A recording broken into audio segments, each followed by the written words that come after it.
Mahabharatam கிருஷ்ணரோட last அவதாரம் கல்கி பிறக்கும் போது எந்த மாதிரி பிரச்சனைகள் வரும், அதை எப்படி பாத்தீங்க அப்படின்னா நடக்க போகுது அப்படிங்கறத ஒரு கற்பனையும் பிளஸ் மகாபாரதத்தை மிக்ஸ் பண்ணியும் கதை எடுத்திருக்காங்க. அதான் கல்கி.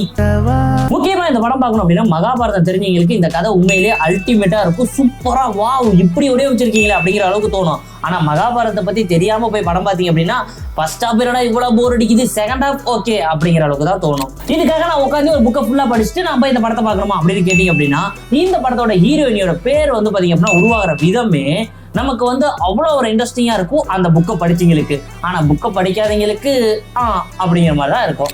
இந்த படத்துல பிளஸ்ன்னு பாத்தீங்க அப்படின்னா இந்த படத்தோட ஆக்டர்ஸ் ஒவ்வொருத்தரும் செதுக்கி இருக்கிறாங்க மெயின் கேரக்டர்ஸ். படத்தை பார்க்கும்போதே தெரியும் விஷுவலுக்கு பஞ்சமே இல்ல, அல்டிமேட்டா வடிவமைச்சிருக்காங்க. மியூசிக் தேவையான அளவுக்கு சூப்பராகவே இருக்கு. இந்த படத்தை பத்தி நிறைய விஷயங்கள் பேசலாம், ஏன்னா அவ்வளவு ஒர்க்கிங் இந்த படத்துல இருக்கு.